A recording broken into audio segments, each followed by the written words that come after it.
ನಮಸ್ತೆ ಸ್ನೇಹಿತರೆ, ಜೀವನ ಮಾಡಕ್ಕೆ ದುಡ್ಡು ಬೇಕೇ ಬೇಕು.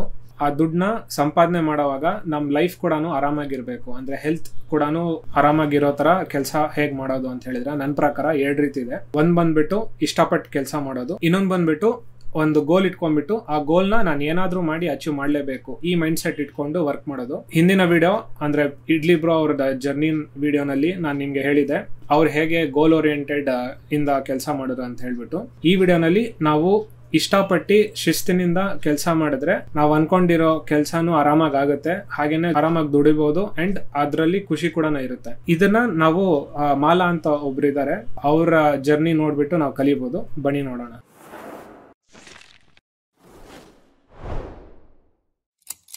ನಾವು ಮಾಡೋ ಕೆಲಸನ ನಾವು ಶ್ರದ್ಧೆಯಿಂದ ಕ್ಲೀನ್ ಆಗಿ ಮಾಡಿದ್ರೆ ಯಾವತ್ತಿದ್ರೂ ನಮ್ಗೆ ಒಳ್ಳೇದಾಗೇ ಆಗುತ್ತೆ ಅಂಡ್ ನಮ್ ಕೆಲಸ ನೋಡಿ ಜನರು ಬರ್ತಾರೆ. ಸೊ ಆ ಟೈಮಲ್ಲಿ ನಾವು ಏನ್ ಅಷ್ಟು ಮಾರ್ಕೆಟಿಂಗ್ ಇರ್ಬೋದು ಅದೆಲ್ಲ ಮಾಡಿಲ್ಲ ಅಂತ ಹೇಳಿದ್ರು ನಮ್ಗೆ ಕೆಲಸ ತಾನೇ ಹುಡ್ಕೊಂಡ್ ಬರುತ್ತೆ. ಇವಾಗ ಹಳೆ ಕಾಲದಲ್ಲೆಲ್ಲ ನೀವು ನೋಡಿದ್ರೆ ಈ ಸೋಷಿಯಲ್ ಮೀಡಿಯಾ ಇರ್ಬೋದು ಈ ಥರದ್ದೆಲ್ಲ ಅಷ್ಟು ಇರ್ಲಿಲ್ಲ. ಅಂದ್ರೆ ಇವಾಗಿನ ಕಾಲದಲ್ಲಿ ಹೇಗೆ ಮಾರ್ಕೆಟಿಂಗ್ ಇದೆಲ್ಲ ಮಾಡ್ತಾರೆ, ಹಳೆ ಕಾಲದಲ್ಲೆಲ್ಲ ಆ ಥರ ಇರಲಿಲ್ಲ. ಆದ್ರೂ ಪ್ರತಿ ಒಂದು ಏರಿಯಾಗೆ ಒಬ್ರು ಯಾರಾದ್ರೂ ಒಂದು ನೋನ್ ಪರ್ಸನ್ ಇದ್ದೇ ಇರೋದು. ಇವಾಗ ನೀವು ಒಂದು ಅಡುಗೆ ಮಾಡೋದಿರ್ಬೋದು, ಇಲ್ಲಾಂದ್ರೆ ಏನಾದ್ರು ಒಂದು ಬಿಸ್ನೆಸ್ ಮಾಡೋದಿದ್ರೆ, ಸೊ ಈ ಥರ ಪ್ರತಿಯೊಂದು ಬಿಸ್ನೆಸ್ಸಲ್ಲೂ ಊರಲ್ಲಿ ಯಾರಿಗಾದ್ರೂ ಕೇಳಿದ್ರೆ ನಂಗೆ ಇದು ಬೇಕಂದ್ರೆ ಇವ್ರ ಹತ್ರ ಹೋಗೋ ಅಂತ ಹೇಳೋರು. ಅದು ಯಾಕಂದರೆ ವರ್ಡ್ ಆಫ್ ಮೌತಿಂದ ಸ್ಪ್ರೆಡ್ ಆಗುತ್ತೆ. ಅಂದರೆ ಒಬ್ಬರು ಯಾರೋ ಅವ್ರ ಹತ್ರ ಕೆಲಸ ಮಾಡಿಸಿರ್ತಾರೆ, ಕ್ಲೀನಾಗಿ ಕೆಲಸ ಮಾಡಿಕೊಟ್ಟಿರ್ತಾರೆ, ಅದು ಇಷ್ಟ ಆಗಿಬಿಟ್ಟು ನೆಕ್ಸ್ಟು ಇವ್ರ ಹತ್ರ ಮಾಡಿಸ್ಬೇಕಣಪ್ಪ, ಇವ್ರ ಹತ್ರ ಮಾಡಿಸ್ಕೋಗ ಅಂತ ಹೇಳ್ತಾರೆ. ಇದು ತುಂಬ ಇಂಪಾರ್ಟೆಂಟು. ವರ್ಡ್ ಆಫ್ ಮೌತಿಂದ ನಿಮ್ಮ ಕೆಲಸನ ಬೇರೆಯವ್ರ ಹತ್ರ ಹೋಗುತ್ತಲ್ಲ, ಅಂದರೆ ಗುರುತಿಡಿತಾರಲ್ಲ, ಅದು ತುಂಬ ಇಂಪಾರ್ಟೆಂಟ್. ಯಾಕಂದರೆ ಒಂದು ಟ್ರಸ್ಟ್ ಥರ ಬಿಲ್ಡ್ ಆಗುತ್ತೆ. ಸೊ ನೀವು ಯಾವುದೋ ಒಂದು ಅಡ್ವರ್ಟೈಸ್ಮೆಂಟ್ ನೋಡ್ಕೊಂಡು ಒಂದು ಪ್ರಾಡಕ್ಟ್ ಪರ್ಚೇಸ್ ಮಾಡೋದಕ್ಕೂ ಯಾರಾದರೂ ಒಬ್ಬ ಬೇರೆಯವರು ಇದನ್ನು ತೊಗೊಳಪ್ಪ ಚೆನ್ನಾಗಿದೆ ಅಂತ ಹೇಳಿ ನೀವು ಪರ್ಚೇಸ್ ಮಾಡ್ತಿರಲ್ಲ, ಎರಡಕ್ಕೂ ಡಿಫ್ರೆನ್ಸ್ ಇರುತ್ತೆ. ನೀವು ಪ್ರಾಡಕ್ಟ್ ಒಂದು ಅಡ್ವರ್ಟೈಸ್ಮೆಂಟ್ ನೋಡಿ ಪರ್ಚೇಸ್ ಮಾಡಿದಾಗ ನೀವು ಫಸ್ಟ್ ಟೈಮ್ ತೊಗೋತಿರ್ತೀರ. ಸೊ ನಿಮಗೆ ಎಷ್ಟೊಂದು ಡೌಟ್ಸ್ ಇರುತ್ತೆ, ತೊಗೋಬೋದಾ ಇಲ್ವಾ. ಯಾಕಂದರೆ ಈಗಿನ ಕಾಲದಲ್ಲಿ ಗೊತ್ತು ಹೇಗೆ ಗಿಮಿಕ್ ಮಾಡಿಬಿಟ್ಟೆಲ್ಲ ಪ್ರಾಡಕ್ಟ್ಸ್ ತೋರಿಸ್ತಾರೆ, ಮಾರ್ಕೆಟ್ ಅಂದರೆ ಸೆಲ್ ಮಾಡೋಕ್ಕಂತಲೇ ತೋರಿಸ್ತಾರೆ. ಸೊ ಪ್ರಾಡಕ್ಟ್ ಅಷ್ಟು ಚೆನ್ನಾಗಿಲ್ಲ ಅಂತ ಹೇಳಿದ್ರೂ ಚೆನ್ನಾಗಿರೋ ಥರ ತೋರಿಸ್ತಾರೆ. ಬಟ್ ಅದೇ ನಿಮಗೆ ವರ್ಡ್ ಆಫ್ ಮೌತಿಂದ ಬರುವಾಗ ನೀವು ಆಲ್ರೆಡಿ ಇನ್ನೊಬ್ರು ಅದನ್ನು ಎಕ್ಸ್ಪೀರಿಯನ್ಸ್ ಮಾಡಿರೋದನ್ನು ನೀವು ನೋಡಿರ್ತೀರ ಆ್ಯಂಡ್ ಅವ್ರ ಎಕ್ಸ್ಪೀರಿಯನ್ಸ್ ಕೂಡ ಅವ್ರು ಶೇರ್ ಮಾಡ್ತಾರೆ, ಇದು ಚೆನ್ನಾಗಿದೆ ನೋಡು ಅಂತ ಹೇಳ್ಬಿಟ್ಟು ತೊಗೊಂಡು. ಆ್ಯಂಡ್ ಮೇ ಬಿ ಅವ್ರ ಮನೇಲಿ ಕೂಡ ನೀವು ಯೂಸ್ ಮಾಡಿರ್ಬೋದು. ಸೊ ಹಾಗಾಗಿ ನಿಮ್ಗೆ ಇನ್ನೂ ಟ್ರಸ್ಟ್ ಬಿಲ್ಡ್ ಆಗುತ್ತೆ. ಸೊ ಅದಕ್ಕೋಸ್ಕರ ನಾನು ಯಾವಾಗಲೂ ಸಜೆಸ್ಟ್ ಮಾಡೋದಿದ್ದೇನೆ, ಯಾವಾಗಲೂ ನಮ್ಮತನ ನಾವು ಬಿಟ್ಕೊಡ್ಬಾರ್ದು ಆ್ಯಂಡ್ ಅದೇ ರೀತಿ ಎಷ್ಟಾಗುತ್ತೋ ಅಷ್ಟು ಒಳ್ಳೆ ಕೆಲಸಗಳನ್ನ ನಾವು ಮಾಡಬೇಕು. ಅವಾಗ ನಾವು ಮಾರ್ಕೆಟ್ ಮಾಡ್ದೇನೆ ಕೆಲಸಗಳು ನಮ್ಮ ಹತ್ರ ಬರುತ್ತೆ. ಇವಾಗ ಇದು ಕೇಳಿದ್ಮೇಲೆ ಒಂದಷ್ಟು ಜನರಿಗೆ ಡೌಟ್ ಬರ್ಬೋದು, ಅದೇ ಬರುತ್ತೆ ಮಾರ್ಕೆಟಿಂಗೇ ಮಾಡಿಲ್ಲ ಅಂತ ಹೇಳಿದ್ರೆ ಅಂತೆಲ್ಲ ಹೇಳ್ಬಿಟ್ಟು. ಸೊ ನಾನು ಮಾರ್ಕೆಟಿಂಗ್ ಮಾಡಿಲ್ಲ ಅಂತ ಹೇಳಿದ್ರೆ ಅಂದರೆ ನಮ್ಮ ಕೈಯಲ್ಲಿ ಎಷ್ಟಾಗುತ್ತೋ ಅಷ್ಟು ಎಫರ್ಟ್ಸ್ ಹಾಕಿರ್ಬೇಕು ನಾವು. ಬಟ್ ಇಷ್ಟಪಟ್ಟು ಕರೆಕ್ಟಾಗಿ ಕೆಲಸಗಳನ್ನ ಮಾಡಬೇಕು, ಇದು ಇರಬೇಕು. ನನಗೆ ಇದು ದುಡ್ಡು ಬರಬೇಕು ಅದಕ್ಕೋಸ್ಕರ ಇದು ಮಾಡ್ತೀನಿ ಈ ಥರ ಮೈಂಡ್ ಸೆಟ್ ಇರ್ಬೋದು. ನಮ್ಗೇನು ಇಷ್ಟ ಆಗುತ್ತೆ, ದುಡ್ಡು ಬಂದಿಲ್ಲ ಅಂದರೂ ಆ ಕೆಲಸ ಮಾಡೋಕ್ಕೆ ರೆಡಿಗಿರಬೇಕು. ಆ ಥರದ ಕೆಲಸಗಳು ನಾನು ಹೇಳ್ತಾ ಇರೋದು. ಸೊ ಈ ಥರ ಕೆಲಸಗಳು ಮಾಡೋವಾಗ ನಿಮಗೆ ಯಾವುದೇ ರೀತಿಯಾದಂಥ ಎನರ್ಜಿ ಡ್ರೈನ್ ಔಟ್ ಥರ ಆಗಲ್ಲ, ನಿಮಗೆ ಫುಲ್ ಆಫ್ ಎನರ್ಜಿನಲ್ಲಿ ಇರ್ತೀರ. ಆ್ಯಂಡ್ ಈ ಥರ ಕೆಲಸಗಳು ಮಾಡೋವಾಗ ನಿಮಗೆ ಸುಸ್ತಿರ್ಬೋದು, ಇಲ್ಲ ಬೇಜಾರಿರ್ಬೋದು, ಅಯ್ಯೋ ಈ ಕೆಲಸ ಮಾಡಬೇಕಲ್ಲಪ್ಪ, ನಾಳೆ ಬೆಳಗ್ಗೆ ಎದ್ದ ತಕ್ಷಣ ಇದು ಮಾಡಬೇಕಲ್ಲಪ್ಪ ಅಂತ ನಿಮಗೆ ಅನ್ಸೋದಲ್ಲ. ಈ ಥರ ಕೆಲಸ ನಿಮ್ಗೆ ಇಷ್ಟ ಬರೋ ಕೆಲಸಗಳನ್ನ ಮಾಡೋವಾಗ ಈ ಥರ ನಿಮ್ಗೇನು ಇಷ್ಟ ಅದನ್ನ ನೀವು ಹುಡ್ಕೊಂಡ್ರೆ ನಿಮ್ಮ ಲೈಫ್ ಕೂಡ ಆರಾಮಾಗಿರುತ್ತೆ, ನಿಮಗೆ ಸ್ಟ್ರೆಸ್ ಇರಲ್ಲ, ಏನೂ ಇಲ್ಲ. ಆ್ಯಂಡ್ ಆ ಟೈಮಿಗೆ ನಿಮಗೆ ಫೈನಾನ್ಷಿಯಲ್ ಏನು ಸಪೋರ್ಟ್ ಬೇಕೋ ಅದು ಸಿಕ್ಕೇ ಸಿಗುತ್ತೆ. ಇದು ನನಗೆ ಪರ್ಸ್ನಲ್ ಆಗಿ ಎಕ್ಸ್ಪೀರಿಯನ್ಸ್ ಆಗಿದೆ, ಅದಕ್ಕೋಸ್ಕರ ಹೇಳ್ತಿದ್ದೀನಿ. ಹಾಗೆಯೇ ಈ ಪರ್ಟಿಕ್ಯುಲರ್ ವಿಡಿಯೋನಲ್ಲಿ ನಾನು ನಿಮಗೆ ಮಾಲಾ ಅನ್ನೋರ ಬಗ್ಗೆ ಒಂದು ಸ್ಮಾಲ್ ಎಕ್ಸಾಂಪಲ್ ಕೊಡ್ತೀನಿ. ಸೊ ಇವ್ರು ಬಂದ್ಬಿಟ್ಟು ಅಗೇನ್ ಈ ಸ್ಟೋರಿ ಬಂದ್ಬಿಟ್ಟು ಬದುಕಿನ ಬುತ್ತಿ ಅಂತ ಒಂದು ಯೂಟ್ಯೂಬ್ ಚಾನಲ್ ಇದೆ, ಅಲ್ಲಿಂದ ನಾನು ನೋಡಿದಾಗ ನನಗೆ ಸಿಕ್ಕಿದ್ದು. ಸೊ ಹಾಗಾಗಿ ಶೇರ್ ಮಾಡ್ತಿರೋದು. ಸೊ ಇವ್ರು ಬಂದ್ಬಿಟ್ಟು 27 ಇಯರ್ಸ್ ಇರೋವಾಗ್ಲಿಂದ ಅವರು ಈ ಕೇಟ್ರಿಂಗ್ ಅಥವಾ ಈ ಕುಕಿಂಗ್ ಬಿಸ್ನೆಸ್ನ ಸ್ಟಾರ್ಟ್ ಮಾಡಿರೋದು. ಆ ಟೈಮಲ್ಲಿ ಅವ್ರಿಗೆ ಜೀವನ ಮಾಡೋಕ್ಕೆ ಏನಾದರೂ ಒಂದು ಬೇಕಿತ್ತು, ಲೈಕ್ ಸರ್ವೈವ್ ಆಗೋಕ್ಕೆ. ಸೊ ಹಾಗಾಗಿ ಅವ್ರಿಗೆ ಬೇರೆ ಏನೂ ಗೊತ್ತಿರಲಿಲ್ಲ, ಕುಕಿಂಗನ್ನು ಆಯ್ಕೆ ಮಾಡಿಕೊಂಡ್ರು. ಅವರು 200 ರೂಪಾಯಿಂದ ಸ್ಟಾರ್ಟ್ ಮಾಡಿರೋದು ಕುಕ್ಕಿಂಗು. ಇವಾಗ ಹೋಟ್ಲು ಕೂಡ ಮುಂಚೆ ನಡೆಸ್ತಿದ್ರು, ಬಟ್ ಅವ್ರ ಕೈಯಲ್ಲಿ ಹ್ಯಾಂಡಲ್ ಮಾಡೋಕ್ಕಾಗಿಲ್ಲ. ಹಾಗಾಗಿ ಇವಾಗ ಬರೀ ಕೇಟ್ರಿಂಗ್ ಬಿಸ್ನೆಸ್ನ ಮಾಡ್ತಾರೆ. ಅವರು ಮಾರ್ನಿಂಗ್ 4 o'clock ಹಿಡಿದು ನೈಟ್ 9 o'clock ಕಂಟಿನ್ಯೂಸ್ ಆಗಿ ಕೆಲಸ ಮಾಡ್ತಾನೆ ಇರ್ತಾರೆ. ಸೊ ಹಾಗೆ ನಾನು ವಿಡಿಯೋ ಲಿಂಕ್ ಎಲ್ಲನೂ ಶೇರ್ ಮಾಡ್ತೀನಿ. ಸೊ ಅದರಲ್ಲಿ ನೀವು ನೋಡ್ಬೋದು, ಅವ್ರು ಬೆಳಗ್ಗೆನೇ ಎದ್ಬಿಟ್ಟು ಯಾರು ಕೆಲಸದವ್ರು ಬಂದಿಲ್ಲ ಅಂದರೂ ಕೂಡ ಅವರೇ ಎಲ್ಲ ಇಡ್ಲಿ ಮಾಡೋದ್ರಿಂದ ಹಿಡಿದು ಪಲಾವು ಎಲ್ಲ ಏನೇನು ಅಡುಗೆ ಮಾಡಬೇಕು ಅದೆಲ್ಲ ಅವರೇ ಸ್ಟಾರ್ಟ್ ಮಾಡ್ತಾ ಇರ್ತಾರೆ.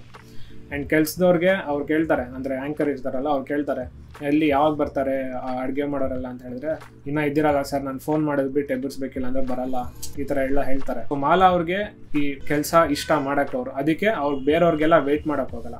ಅವ್ರ ಕೆಲಸ ಏನು ಅದನ್ನು ಅವರು ಶಿಸ್ತಾಗೆ ಡೈಲಿ ಎದ್ಬಿಟ್ಟು ಯಾರು ಬರದೇ ಇರಲಿ ಅವ್ರು ಎದ್ಬಿಟ್ಟು ಮಾಡ್ತಾ ಇರ್ತಾರೆ. ಈ ಥರ ಅವ್ರಿಗೆ ಸಾಕಷ್ಟು ಜನಕ್ಕೆ ಅನಿಸ್ಬೋದು ಹೇಗೆ ಆ ವಯಸ್ಸಲ್ಲಿ ಅವರು ಅಷ್ಟು ಜೋಶ್ ಎನರ್ಜಿನಲ್ಲಿ ಮಾಡ್ತಾರೆ ಅಂತ ಹೇಳ್ಬಿಟ್ಟು.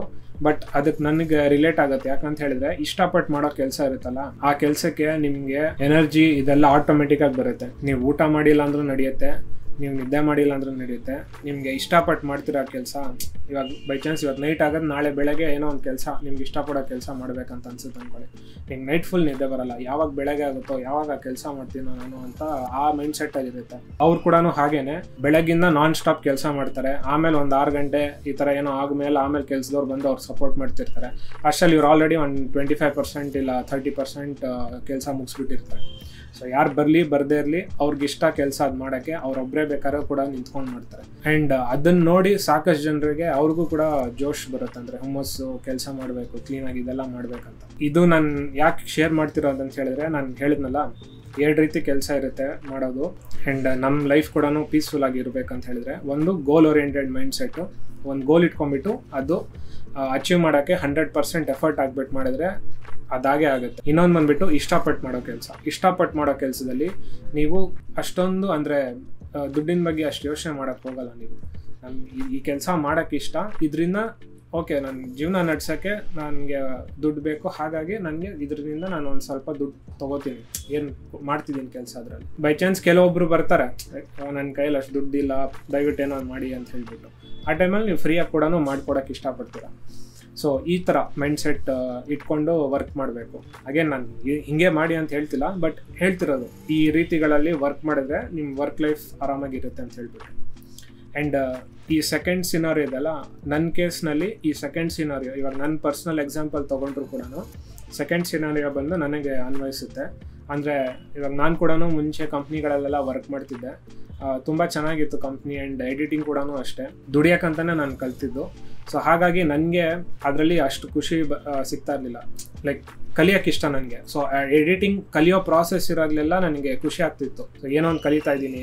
ಸೊ ನನಗೆ ಓವರ್ ಟೈಮ್ ಮಾಡಿದ್ರು, ಇವಾಗ ದುಡ್ಡು ಕೊಟ್ಟದೆ ಓವರ್ ಟೈಮ್ ಮಾಡಿದ್ರು, ಇಲ್ಲ ಕೆಲಸ ಬ್ಯಾಕ್ ಟು ಬ್ಯಾಕ್ ಜಾಸ್ತಿ ಕೆಲಸ ಹೇಳಿದ್ರು, ನೈಟೆಲ್ಲ ಕೆಲಸ ಮಾಡಿದ್ರೆ, ಆಮೇಲೆ ಸಾಕಷ್ಟು ಹವರ್ಸ್ ಸ್ಪೆಂಡ್ ಮಾಡಿದ್ದೀನಿ ನಾನು. ಬಟ್ ಅದೆಲ್ಲ ನನಗೇನು ಅನಿಸ್ತಿರ್ಲಿಲ್ಲ. ಯಾಕಂತ ಹೇಳಿದ್ರೆ ನನಗೆ ಕಲಿಯೋಕ್ಕೆ ಸಿಗ್ತಿತ್ತು, ಏನೋ ಒಂದು ಹೊಸದು ಕಲಿತಿದ್ದೆ. ಸೊ ಅದೆಲ್ಲ ನಾನು ಖುಷಿ ಪಡ್ತಾ ಇದ್ದೆ. ಸೊ ಹಾಗಾಗಿ ನನಗೆ ಅದೇನು ತುಂಬ ಸ್ಟ್ರೆಸ್ಫುಲ್ ಇರ್ಬೋದು, ಈ ಥರ ಏನು ಅನಿಸ್ತಾ ಇರಲಿಲ್ಲ. ಬಟ್ ಸ್ವಲ್ಪ ವರ್ಷ ಎಲ್ಲ ಆದಮೇಲೆ ಲೈಕ್ ಜಾಬ್ ಇದೆಲ್ಲ ಕಲ್ತ ಮೇಲೆ ಆಮೇಲೆ ನನಗೆ ಹಾಗೆ ನನ್ನ ಕಂಪ್ನಿಲಿ ಕೆಲಸ ಮಾಡೋಕ್ಕೆ ಇಷ್ಟ ಇರಲಿಲ್ಲ. ಯಾಕಂದರೆ ನನಗೆ ಆ ಪರ್ಟಿಕ್ಯುಲರ್ ಲೈಫ್ ಸ್ಟೈಲ್ ಇಷ್ಟ ಅಲ್ಲ. ಸೊ ಲೈಕ್ ಡೈಲಿ ಬೆಳಗ್ಗೆ ಎದ್ದು ಒಂದೇ ಕಡೆ ಹೋಗಿ ಕೆಲಸ ಮಾಡಿ, ಸೊ ಆ ರೂಟೀನ್ ನನಗೆ ಇಷ್ಟ ಇರಲಿಲ್ಲ. ಸೊ ಆವಾಗ ನಾನು ಯೋಚನೆ ಮಾಡಿದಾಗ, ಯಾಕೆ ಲೈಕ್ ಚೆನ್ನಾಗಿರೋ ಕಂಪ್ನಿ ಇದೆ, ಕೆಲಸನೂ ಚೆನ್ನಾಗಿದೆ, ಆರಾಮಾಗಿದೆ, ನಾನೇನು ಅಂದ್ಕೊಂಡಿದ್ನೋ ಅದೇ ರೀತಿ ಎಲ್ಲ ಆಗ್ತಿದೆ, ಬಟ್ ಆದ್ರೂ ಯಾಕೆ ನನಗೆ ಖುಷಿ ಏನು ಲೈಕ್ ಸ್ಯಾಟಿಸ್ಫ್ಯಾಕ್ಷನ್ ಇಲ್ವಲ್ಲ ಅಂತ ಅಂದಾಗ, ಸೊ ನನಗೆ ಗೊತ್ತಾಗಿದ್ದು ಏನಂತ ಹೇಳಿದ್ರೆ, ನನಗೆ ಓನಾಗಿ ಏನೋ ಒಂದು ಮಾಡಬೇಕು ಅದನ್ನ ಇಷ್ಟ. ಆ್ಯಂಡ್ ಹೇಳ್ಕೊಡಕ್ಕೆ ನನಗೆ ಇಷ್ಟ, ಏನಾದ್ರು ಕಲಿತೀನಲ್ವ ಅದನ್ನು ಬೇರೆಯವ್ರಿಗೆ ಹೇಳ್ಕೊಡಕ್ಕೆ ಇದಿಷ್ಟ. ಸೊ ಹಾಗಾಗಿ ಅವಾಗ ನಾನು ಈ ವಿಡಿಯೋ ಎಡಿಟಿಂಗ್ ಹೇಳ್ಕೊಡೋಕ್ಕೆ ಸ್ಟಾರ್ಟ್ ಮಾಡಿದ್ದು. ಇವಾಗವರೆಗೂ ಮಾರ್ಕೆಟಿಂಗ್ ಅಷ್ಟು ಮಾಡಿಲ್ಲ, ಅಂದರೆ 1 ವಾರ 2 ವಾರ ಆ ಥರ ಸ್ಟಾರ್ಟಿಂಗಲ್ಲಿ ಆ್ಯಡ್ಸ್ ಎಲ್ಲ ರನ್ ಮಾಡಿದ್ದು ಇದೆ, ಇಲ್ಲ ಅಂತಿಲ್ಲ.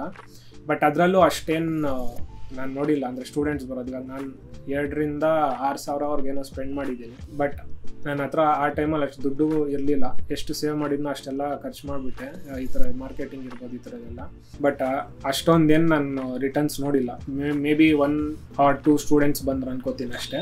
ಆಮೇಲೆ ಡಿಸೈಡ್ ಮಾಡಿದೆ, ಬೇಡ ಇವಾಗ ಹೇಗೆ ನಡೀತಿದೋ ಹಾಗೆ ನಡೀಲಿ, ಯಾರಾದರೂ ಬಂದರೆ ಮಾಡೋಣ. ಸೊ ಹಾಗಾಗಿ ನನ್ನ ಕಡೆಯಿಂದ ಏನಾಗುತ್ತೆ ಅದನ್ನು 100% ಮಾಡಿದೆ. ಸೊ ಮಾರ್ಕೆಟಿಂಗ್ ಬಿಟ್ಟು ಅಂದರೆ ಇವಾಗ ಆಫೀಸ್ ಮಾಡಿದೆ ಒಂದು, ಆಮೇಲೆ ಆನ್ಲೈನಲ್ಲಿ ಒಂದಷ್ಟು ಪೋಸ್ಟ್ಗಳೆಲ್ಲ ಹಾಕಿದೆ, ಆಮೇಲೆ ಪಾಂಪ್ಲೆಟ್ಸು ಇದು ಒಂದಷ್ಟು ಓಡಿಸಿದೆ. ಬಟ್ ಅದೆಲ್ಲ ಯಾವುದೂ ವರ್ಕೌಟ್ ಆಗಿಲ್ಲ. ಆ್ಯಂಡ್ ಆನ್ಲೈನ್ ಇನ್ನೊಂದು ಪ್ಲ್ಯಾಟ್ಫಾರ್ಮ್ ಅಲ್ಲೆಲ್ಲ ಕೂಡ ಹಾಕಿದೆ. ಬಟ್ ಏನಂತ ಹೇಳಿದ್ರೆ, ನನಗೆ ಯಾವಾಗ ದುಡ್ಡಿನ ಅವಶ್ಯಕತೆ ಇತ್ತು ಆ ಟೈಮಿಗೆ ಒಬ್ಬರು ಸ್ಟೂಡೆಂಟ್ ಯಾರಾದರೂ ಬರೋರು. ಸೊ ಈ ಥರ ನನ್ನ ಲೈಫಲ್ಲಿ ನಡೆಯೋದು. ಸೊ ಹಾಗಾಗಿ ನಾನು ಇದ್ರ ಬಗ್ಗೆ ಯೋಚನೆ ಮಾಡಲ್ಲ. ಅಂದರೆ ಸ್ಟೂಡೆಂಟ್ ಯಾವಾಗ ಬರ್ತಾರೆ, ನಾನು ಡೈಲಿ ತಿಂಗಳಿಗೆ ಇಷ್ಟು ಬರಬೇಕು, ಈ ಥರ ಎಲ್ಲ ನಾನು ತುಂಬ ಯೋಚನೆ ಮಾಡಲ್ಲ. ಅಯ್ಯೋ ನೆಕ್ಸ್ಟ್ ತಿಂಗಳು ಬಂದಿಲ್ಲ ಅಂದರೆ ಬರುತ್ತೋ ಇಲ್ವೋ ಸ್ಟೂಡೆಂಟು, ಅಷ್ಟೊಂದು ಯೋಚನೆ ಮಾಡೋಕ್ಕೆ ಹೋಗಲ್ಲ. ಏನಂದರೆ ತಿಂಗಳಿಗೆ ಇಷ್ಟು ಸ್ಟೂಡೆಂಟ್ ಬರಬೇಕಂತ ಸುಮ್ಮನೆ ಒಂದು ಅಂದ್ಕೊಂಡಿರ್ತೀನಿ ಅಷ್ಟೇ.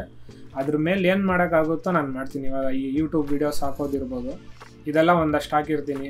ಆಮೇಲೆ ಇತ್ತೀಚೆಗೆ ನಾನು ಸ್ವಲ್ಪ ರೇಟಿಂಗ್ ಮೇಲೆ ಫೋಕಸ್ ಮಾಡ್ತೀನಿ. ಸೊ ಲಿಂಕ್ಡ್ಇನಲ್ಲೆಲ್ಲ ಪೋಸ್ಟ್ಗಳು ಹಾಕ್ತಾ ಇರ್ತೀನಿ. ಆಮೇಲೆ ಇವಾಗ ಯೂಟ್ಯೂಬ್ನಲ್ಲೂ ಅಷ್ಟೇ, ಮುಂಚೆ ಇರ್ರೆಗ್ಯುಲರ್ ಆಗಿದ್ದೆ ವೀಡಿಯೋಸ್ ಹಾಕೋದು. ಈ ನಡುವೆ ನಾನು ಸ್ವಲ್ಪ ಅಟ್ಲೀಸ್ಟ್ ವಾರಕ್ಕೆ ಒಂದು ವೀಡಿಯೋನಾದರೂ ಹಾಕ್ಬೇಕಂತ ಹಾಕ್ತಾ ಇದ್ದೀನಿ. ಸೊ ಈ ಥರ ನನಗೆ ಇವಾಗವರೆಗೂ ಆ ಟೈಮ್ಗೆ ನನಗೆ ಒಬ್ಬರು ಸ್ಟೂಡೆಂಟ್ ಬರ್ತಾ ಇದ್ದಾರೆ. ಹಾಗೇನು ಇದು ಯಾವಾಗ ನಿಲ್ಲುತ್ತೆ ಸ್ಟೂಡೆಂಟ್ ಬರೋದು ಅದೆಲ್ಲ ನನಗೆ ಗೊತ್ತಿಲ್ಲ. ಬಟ್ ನನ್ನ ಕಡೆಯಿಂದ 100% ಎಫರ್ಟ್ ನಾನು ಹಾಕಿದ್ದೀನಿ. ಆ್ಯಂಡ್ ನನ್ನ ಹತ್ರ ಕಲ್ತಿರೋರು ಇವಾಗವರೆಗೂ ಹೇಳಿರೋದು ಇದೊಂದೇ, ನೀವು ಟೀಚಿಂಗ್ ತುಂಬ ಚೆನ್ನಾಗಿ ಹೇಳ್ಕೊಡ್ತೀರಾ. ಬರೀ ಎಡಿಟಿಂಗ್ ಅಂತಲ್ಲ, ನೀವು ಬೇರೆ ಏನೇ ಟಾಪಿಕ್ ನೀವು ತೊಗೊಂಡ್ರು ಕೂಡ ನೀವು ಹೇಳ್ಕೊಡೋಕ್ಕೆ ಚೆನ್ನಾಗಿ ಹೇಳ್ಕೊಡ್ತೀರಾ. ನೀವು ಎಕ್ಸಾಂಪಲ್ಸ್ ಇರ್ಬೋದು, ಇಲ್ಲ ನಮ್ಮನ್ನು ಅರ್ಥ ಮಾಡ್ಕೊಂಡು ನೀವು ಹೇಳ್ಕೊಡೋದಿರ್ಬೋದು. ಸೊ ಈ ಥರ ಫೀಡ್ಬ್ಯಾಕೇ ಬಂದಿರೋದು. ಸೊ ಹಾಗಾಗಿ ನಾವು ಕೆಲಸನ ಕ್ಲೀನಾಗಿ ಅಚ್ಚುಕಟ್ಟಾಗಿ ಮಾಡಿದ್ರೆ ಕೆಲಸ ನಮ್ಮನ್ನು ಹುಡ್ಕೊಂಬರುತ್ತೆ. ದಯವಿಟ್ಟು ನಿಮಗೆ ಇಷ್ಟ ಆಗೋದು ಏನಂತ ಫಸ್ಟು ಹುಡ್ಕೊಳ್ಳಿ, ಅದ್ರ ಮೇಲೆ ಕೆಲಸ ಮಾಡಿ. ಇಲ್ಲಾಂದರೆ ಒಂದು ಗೋಲ್ ಇಟ್ಕೊಳ್ಳಿ. ಗೋಲ್ ಇಟ್ಕೊಂಡ್ಬಿಟ್ಟು ಅದನ್ನು ಅಚೀವ್ ಮಾಡೋಕ್ಕೆ ನಾನು ಏನೇನು ಮಾಡಬೇಕು ಅಂತ ನಿಮ್ಮ 100% ಏನಿದೋ ಅದನ್ನು ಕೊಡಿ. ಆವಾಗ ನೀವು ಏನು ಅಂದ್ಕೊಂಡಿರ್ತೀರ ಅದಾಗೆ ಆಗುತ್ತೆ. ಜೊತೆಗೆ ನಿಮ್ಮ ಲೈಫ್ ಕೂಡ ಆರಾಮಾಗಿರುತ್ತೆ, ಸ್ಟ್ರೆಸ್ಫುಲ್ ಇರಲ್ಲ. ಸೊ ಅಗೇನ್ ಈ ವಿಡಿಯೋ ಎಲ್ಲ ನಾನು ಶೇರ್ ಮಾಡಿರ್ತೀನಿ, ಅಂದರೆ ಅವ್ರ ಮಾಲಾ ಅವ್ರದ್ದು, ನೀವು ಬೇಕಂದರೆ ಕಂಪ್ಲೀಟಾಗಿ ನೋಡ್ಬೋದು. ಸೊ ಹೋಪ್ಫುಲಿ ಈ ವಿಡಿಯೋಯಿಂದ ನಿಮಗೆ ಒಂದಷ್ಟು ಜನರಿಗೆ ಏನಾದರೂ ಒಂದು ಇನ್ಸ್ಪಿರೇಷನ್ ಥರ ಆಗಿದೆ ಅಂತ ಅನ್ಕೋತೀನಿ. ಈ ವಿಡಿಯೋನಲ್ಲಿ ಇದಿಷ್ಟೇ, ಮುಂದಿನ ವಿಡಿಯೋನಲ್ಲಿ ಸಿಗೋಣ. ಧನ್ಯವಾದಗಳು. ನಾನು ಬೆಳಿಗ್ಗೆ ಬಂದಾಗಿಂದ ಈಗಲೂ ನೋಡ್ತಾ ಇದ್ದೀನಿ, ಚಿಕ್ಕ ಹುಡುಗರಿಗಿಂತ ಎನರ್ಜಿ ಇಟ್ಕೊಂಡು ಓಡಾಡ್ತಾ ಇದ್ದೀರಿ. ಏನಿದ್ರ ಗುಟ್ಟು ಮೇಡಮ್? ಜೀವನ ಮಾಡದೆ ಗುಟ್ಟು ಸರ್. ಅದ್ರ ಮುಂದೆ ಈ ಕಷ್ಟಗಳೆಲ್ಲ ಏನೂ ಇಲ್ಲ ಸರ್. 27 ವರ್ಷದಿಂದ ಶುರುವಾಗಿದ್ದು ನಿರಂತರವಾಗಿ ಇನ್ನೂ ನಿಮ್ಮ ನಿಲ್ಸಿಲ್ಲ, ನಿಲ್ಸೋದೂ ಇಲ್ಲ. ಈ ಟಿವಿ ಅದು ಇದು ಏನ್ ನೋಡಿ ನಮ್ಮನ್ನೇನ್ ಜನ ಗುರ್ತಿಸಿಲ್ಲ ಸರ್. ನನ್ನ ಕೆಲಸ ನೋಡಿ, ನಮ್ಮ ಶ್ರದ್ಧೆ ನೋಡಿ ಗುರ್ತಿಸಿದ್ದಾರೆ. ಕುತೂಹಲ ಕೇಳ್ತೀನಿ, ಜೀವನ ಅಂದ್ರೆ ಏನ್ ಮೇಡಮ್? ಇದುವೇ ಜೀವನ. ಮಾಡೋ ಕೆಲಸನೇ ಆನಂದವಾಗಿ ಮಾಡ್ಬೇಕು ಅಷ್ಟೇ.